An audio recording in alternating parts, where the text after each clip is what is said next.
Alors, dans le cadre du plan stratégique 2022-2024, un objectif stratégique qui est important s'appelle analyse et expertise. Alors, par le biais de cet objectif, on va surtout faire en sorte que le SPF veille à améliorer les conditions de travail en analysant le marché national et international du travail.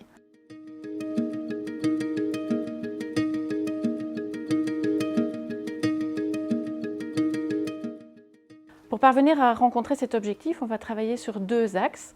Un premier axe qui va plutôt être un axe d'analyse des conditions de travail pour s'assurer en fait que les personnes travaillent dans un environnement sain et suffisamment sécurisé.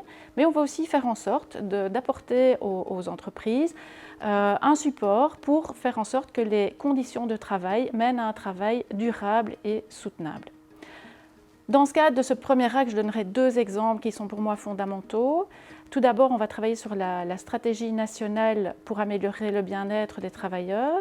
C'est une stratégie qui s'inscrit dans la précédente stratégie que l'on connaissait déjà de 2014 à 2020, mais qui ici court de 2021 à 2027 et qui va reprendre bon nombre de thèmes et de sujets importants en matière de sécurité et de santé. Un deuxième projet, c'est le data mining des risques professionnels. Et donc là, l'objectif est de lister l'ensemble des risques professionnels de façon exhaustive pour pouvoir en faire une base de données, pouvoir la mettre à disposition des entreprises pour pouvoir déterminer où est-ce que l'on en est par rapport aux risques que l'on rencontre au sein des entreprises.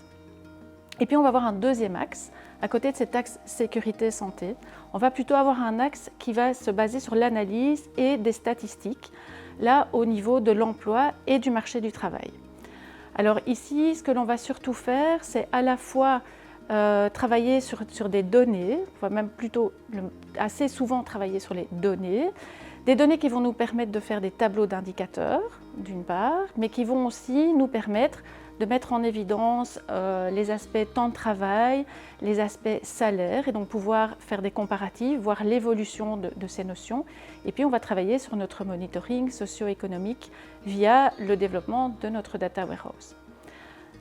En lien avec ce monitoring socio-économique, on va mettre également en place une cellule diversité, une cellule qui aura vraiment pour objectif d'analyser l'évolution de la diversité dans les différents secteurs et dans les différentes entreprises.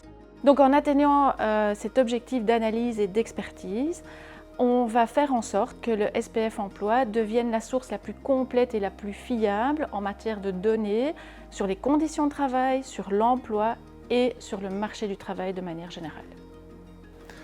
Als FOD zijn we ook heel actief in verschillende internationale instellingen. In de eerste plaats in de Europese Unie.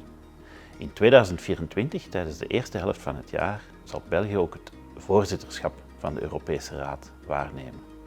Dat betekent dat onze mensen allerlei werkgroepen en vergaderingen gaan voorzitten en ook dat we verschillende evenementen gaan organiseren.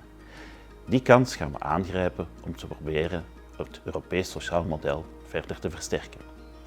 Maar de wereld is ook groter dan Europa. We zijn ook actief in de OESO en in de Internationale Arbeidsorganisatie, de ILO, die in Genève zetelt.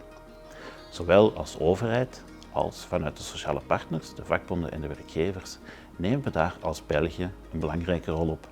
Zo zijn we op dit moment plaatsvervangend lid van de Raad van Bestuur van de IAO en sturen we dus een beetje het sociaal en werkgelegenheidsbeleid in de wereld mee aan.